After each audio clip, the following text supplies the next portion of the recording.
Okay, hi Scott, welcome back. Hi, thanks for having me. Oh, my pleasure. We looked it up. You were on last time, you were on April of 2022, so it's been a little over 2 years. It didn't seem that long, but apparently it was. And this is sort of your third time, although it's your second time on the video show. The last time you were on the audio podcast. Correct. Okay. And But it, but I had some work done on my face, so I feel like I'm camera ready. Well, the first time you were on, you had just moved into, is it the same place? It looks like the same Yes, house. yep, Yeah. yep, I'm still here in Florida. Okay. I think it was moving day, actually. Yeah. Yeah, it was because you were standing up for the whole interview. And I don't even think you had a chair unpacked at that point. But the last time you were on, I believe you were promoting your Letterman book. And we actually touched on this one. So was this book already in the works at that point, or were you just formulating the idea for the book?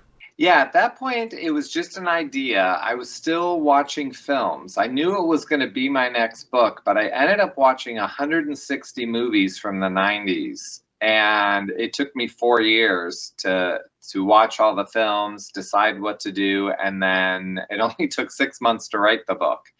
But so I was just in the process of watching the films when I was on here last time. Well, after watching 160 films from the 90s, your conclusion was what? Well, it was the 90s was the best time for story versus technology. So if you had story on one side of a graph and you have technology on the other, and then you were graphing, hey, when was the intersection where you had the best technology with the best storytelling? Submit that intersection would be the 1990s. There was a lot of character development. There was grown-up stories, which of course, the 70s is known for that. But in the 90s, you had enough computer graphics that the films don't look that old still. There's a quality of cinema. There's 35 millimeter was still being used in the 90s. Everything, in my opinion, was at the apex at that time. So if you took films of the 1940s, great stories but no technology, right? Right, and the scores, like, were the scores really the best, or when the bad guy came in, do they play bum bum bum bum? There's just that kind of thing that maybe didn't last as well. Now, of course, I love movies from the 40s. The quality in the storytelling and characters are there. But, if there was going to be a monster, it's probably going to look like a guy in a sheet. And in the 90s, you can have Jurassic Park, which is going to have really real looking dinosaurs. But at the same time, you're going to have character development. It's not just about the dinosaurs. You're going to really care about those little kids and the story between Sam and Laura Dern, all of those things. Well, every generation seems to spawn critics that, oh, it wasn't as good as 10 years ago. And I mean, people have been saying that the stories have been dying since the 40s. You know, when the film started to come out in the 60s, the more cutting edge avant garde films that dealt with political realities, sexuality, all these different things that were not talked about in the 1940s. Then people were like, oh God, how can they put, nudity in a film? Oh my God. Right. So, I mean, there's been this progression of, I don't want to say grandpaism, but that's kind of where I put it because I'm of the same opinion that you are. I'm not criticizing your take on this, but I'm Good, because I was also just about ready to leave.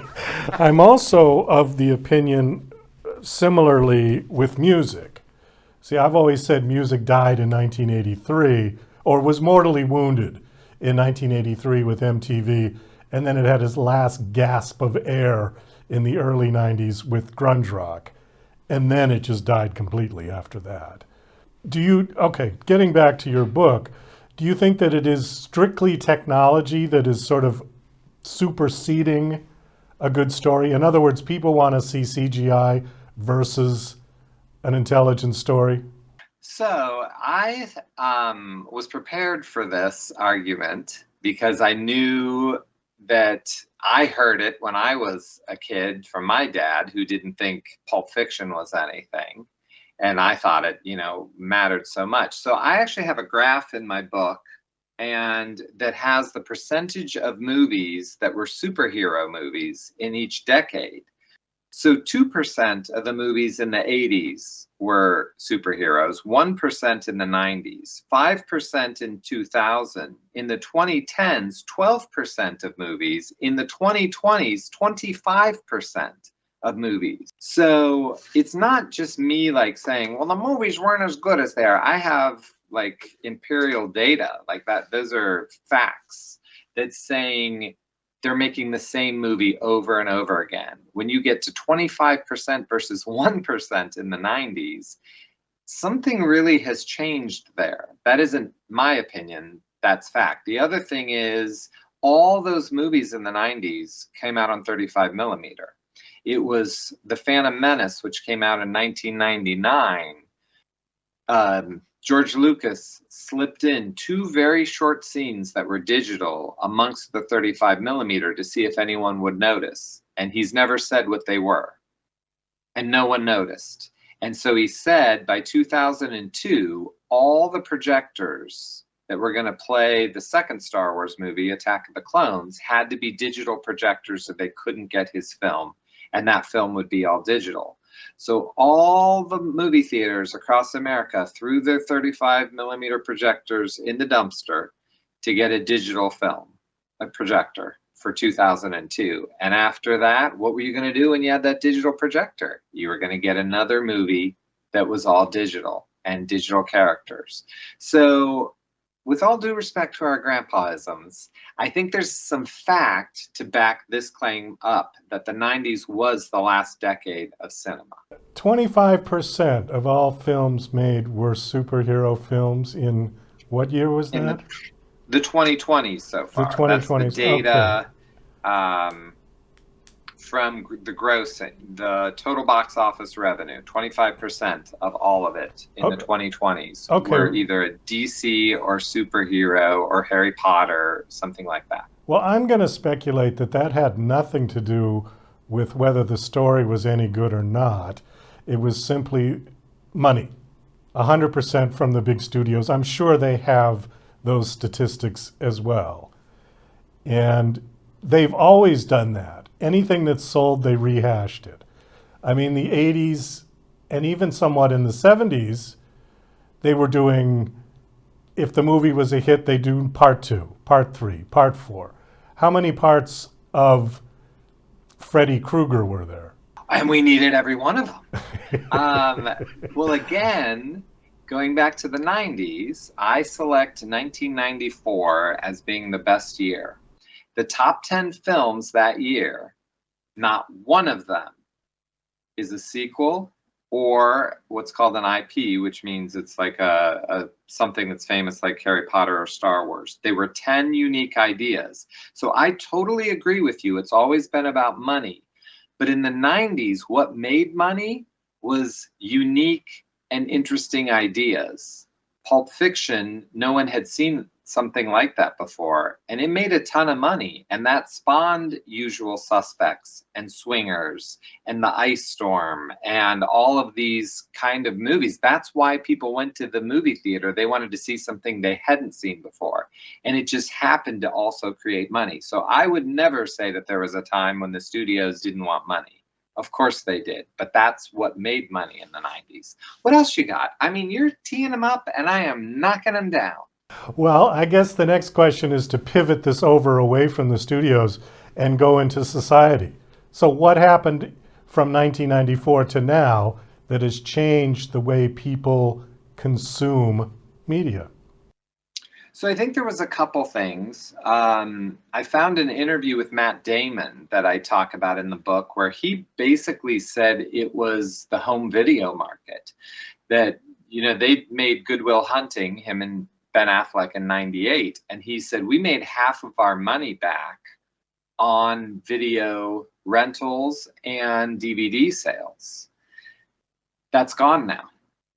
So you have to make all of your money from the box office receipts. So now if you're a studio, what are you going to bank on? Are you going to bank on a little picture like Magnolia or The Prince of Tides that is a small little story? Or do you want to put your money behind Star Wars, which the people coming in already know who those characters are, and you don't have to waste 20 minutes learning about someone new? So I think that has a part of it as well. What about streaming? Well, yeah, I mean, you don't make any money from streaming. So, I mean, I face the same thing as an author. Like, this book is available on audio, and people love to read their audios, but 75% of that money stays with Amazon. I only get 25%, even though I have to produce it, write it, do all those things.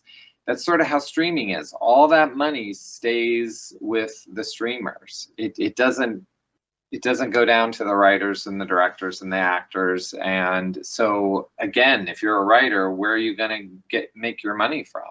And it's hard. It's not an easy answer for what happened, but that is a big portion of it. So where's it going to go from here, do you think? Oh, downhill. Yeah. Well, how much lower can it go?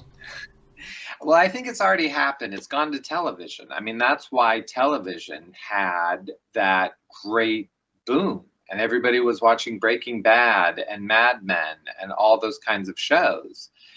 Now, what's happening? Superheroes are becoming TV shows. Disney Plus has a ton of Star Wars shows. And, they're making a bunch of Game of Thrones, and they're just making the same TV shows over again. So I think it's going to happen to TV as well, and then less people will start watching it. This past Memorial Day was the lowest grossing weekend in cinema in 30 years. Why? Well, because the movies aren't any good, so why would you go? I mean, you have to take a risk and have to tell a story and have us care about these characters to go out and see these movies. I stopped going to the theater once I got a VCR, and that was years ago. So I can't imagine that all of that money, I mean, they were still making that kind of money at a box office, the studios were? Back in the VCR days, sure. Yeah. Yeah, because, I mean, the VCR was fine, but, I mean, the picture wasn't great.